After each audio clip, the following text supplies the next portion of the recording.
Well, there was a guy that was in the HOA. Is now is in the playoffs in the second round, 2 years in a row. Ty was not a part of that. He wasn't. He was a part. No, He was. He missed the no, he playoffs. wasn't. No. He Do was you not a part remember? of the Yeah, HOA. Ty was never a part of that. Never part of the HOA. So it must have got created after he made the playoffs. Then. Yeah, it got created last year. Okay, okay, cool. Cause my man was missed the playoffs. I remember he came on the show and he got trolled and all that. For missing Yeah, the Tomo playoffs. trolled the mess out of him. Classic moment, by the way. Yes. But yeah, HOA wasn't made then. Okay.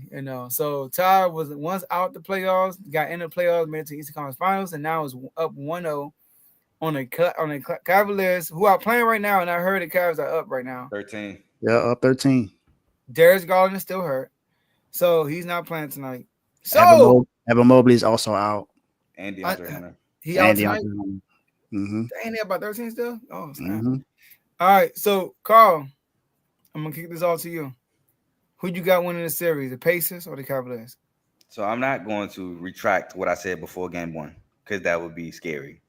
Before game one, and Dave is my witness, picked Cavs in 7. Okay. So that was my pick. I'm gonna stick with it.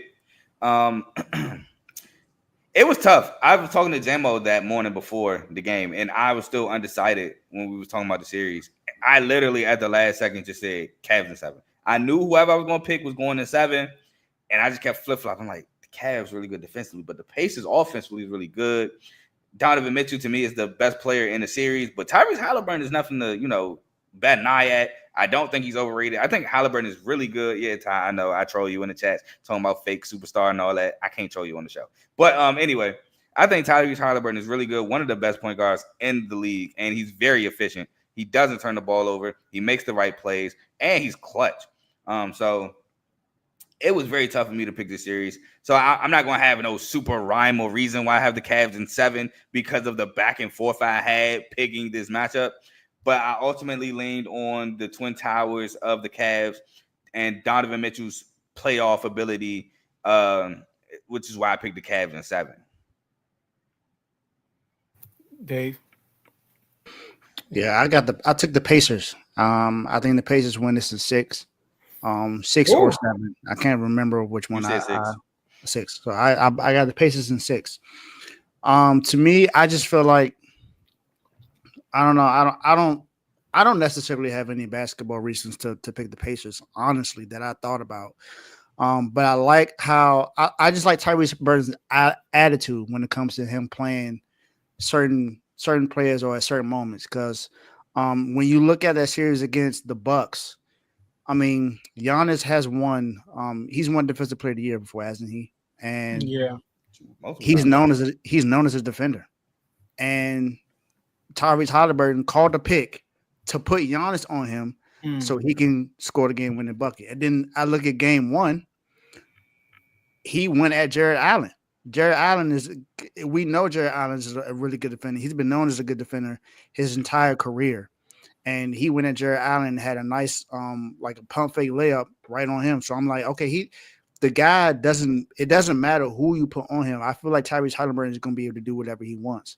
And no matter what kind of defense you put on Tyrese Halliburton, he does not turn the ball over.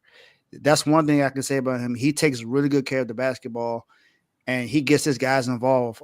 Miles Turner, Andrew Nembhard, who continues to shoot well for them, and then Pascal Siakam. I thought the way he played in that game, I thought he had like 35. Just the way that just his impact on the game, it looked like every shot he took, it was pretty much going in. Now, I know he didn't end up having like 30-some points, but he had a really good game in game 1. And I just feel like that's going to carry over for them. And that's how they've been playing so far. So I'm going with the Pacers in 6. I believe that is going to be a really close series. And I wouldn't be surprised if the Cavaliers win, of course, but I just got a feeling that the Pacers will win it. Carl, I'm gonna just go ahead and go to you. Yeah, Donovan Mitchell right now is going silly, by the way. Cavs are 14. But yeah, man, I think this is going to be one of the closest series of the 4 series that's left. Now, I am not gonna lie, I am shocked that the Cavs are now up 12 with no Darius Garland and no Evan Mobley and no DeAndre Hunter. But I do like guys off their bench like Ty Jerome, like Craig Porter Jr., who I saw got minutes today. Which I always felt Craig Porter Jr. was really good coming out of Wichita State. I didn't know if he was going to get the opportunity that he's gotten now, but I'm glad he has. But I know the Cavs do have a bench full of guys. I don't know if y'all remember. I've been talking about Sam Merrill out of Utah State. He's a shooter. Been liking him. But the Pacers, man, offensively, you can never count them out. We saw them erase the lead that Milwaukee had. Shoot, we saw them erase a 6-7 point lead in 30 seconds in Indiana to close out the series. So the Cavs do have to be aware of the Pacers offensively. You cannot step off the gas at all, or the Pacers can come back and make you pay. But like I said, man, I picked the Cavs, but I was on the fence a lot picking that series. Yeah, I was having a hard time picking the series too because I honestly was going to. I was like, man, maybe the Cavs is just going to go right to the Eastern Conference Finals and just cause havoc against whoever going to come over there. But then again, you look at how the Pacers are playing. I mean, they're good offensively, but people don't pay attention to how good they are defensively as well because they actually have stepped up last year from how because remember last year they were just strictly an offensive team. There wasn't nothing defensively they were doing, but they actually improved their defense this year. Now they didn't improve it drastically, but enough to be able to make a difference. And I want to say this too, I said this to Ty in the chat. Tyrese Halliburton down the stretch in Game 1 made a ton of key defensive plays that allowed them to beat the Cavs Game 1. Yeah, so I'm going with the Cavs in 7. All right, this was tough too, Carl, for me, and I was going back and forth. Because one thing I didn't want to do, I feel like the Pacers are the one team in the NBA that I feel like if I pick against them, they're going to win. You know, so like I know we did a segment. I said they're the scariest team in the NBA, in the East. And I truly believe that. I feel like they can definitely beat the Cavaliers. And the only reason why I'm picking the Cavaliers, because I feel like defensively, the Cavaliers are better. They are better defensively. I feel like they both play the same game. They both shoot a lot of threes. They both play fast. They both have a lot of depth. Like both of them have that, so they got key guys that come off the bench that contribute in a big way, both teams.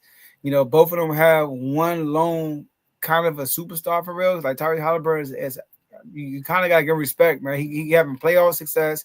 He had regular season success. He even got to the IST championship, which is huge. You got to give him credit. So they got Tyrese Halliburton, but you want to put in Siakam. You got Siakam, Evan Mobley, Donovan Mitchell. So it's like they kind of equal, kind of. And I like Rick Carlisle. I think Rick Carlisle is a great coach, but Kenny Atkins is also a great coach. And obviously, and also he won Coach of the Year. He was my pick for Coach of the Year. He was actually my pick, Carl, for one reason. You guys did turn your season around, but y'all added a lot of key pieces too to help that turnaround. It wasn't like it was the same team for last year. You look at the Cavs; they are remotely the same team. Look at it. Like I know they got Hunter, but they got Hunter after they were already number 1 seed by a mile. Yeah, but can I ask you a question? Yeah. Who won Coach of the Year in the NFL? It wasn't Dan Quinn. It wasn't. Nah.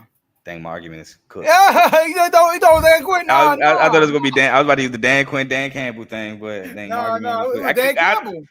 No, he didn't win it. No, he didn't win it. He didn't win it. No. Right? Oh no. I think it was I think it was O'Connell. I think Kevin O'Connell won. Oh, it was O'Connell. It was O'Connell. Yeah, I think it was Kevin O'Connell. Deservingly so, though. No, should have been Dan Campbell. How you have 15 injuries on defense and number 1 seed and still don't win it? You right. I'm with you on that. It should have been him. Just like the Cavs, though, right? Like can you access to that same team from last year and flip it to what they did? It's crazy. I feel you, but they were a 4 seed last year and they went to number 1. Cool. The Pistons was just number 1 though, Carl. They won. I understand that. Okay. But the Pistons was a 14-win team. And now I get your point that we added Tobias Harris, which everybody say, oh, he went to Chick-fil-A, asked what y'all want, and came back with a bag full of napkins and straws. Everybody counted out Tobias Harris. That nobody was like, oh, Tobias Harris and the Pistons, that's a big addition.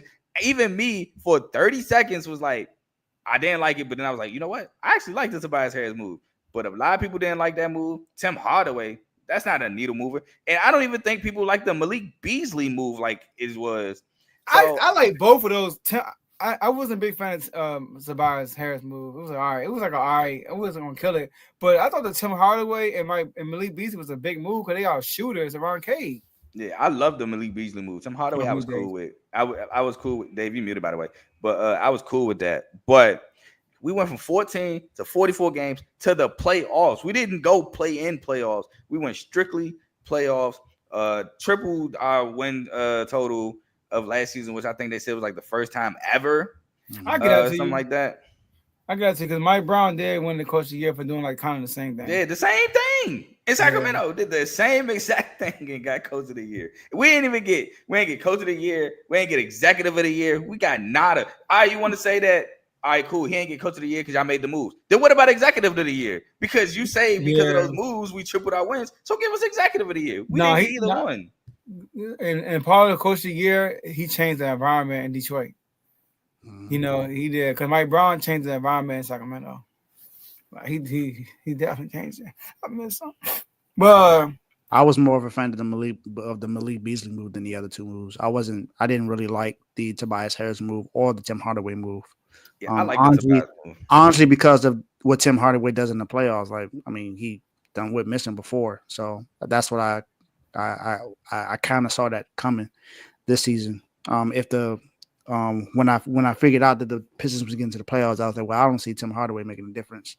And then of course, I mean, Carl, you know, Drake was, you know, in the locker room for Kay Cunningham. I forgot about that. Let's move on. So, you know, I legit forgot about that. But we were in Cleveland, Indiana, and Carl. my bad. I, my bad,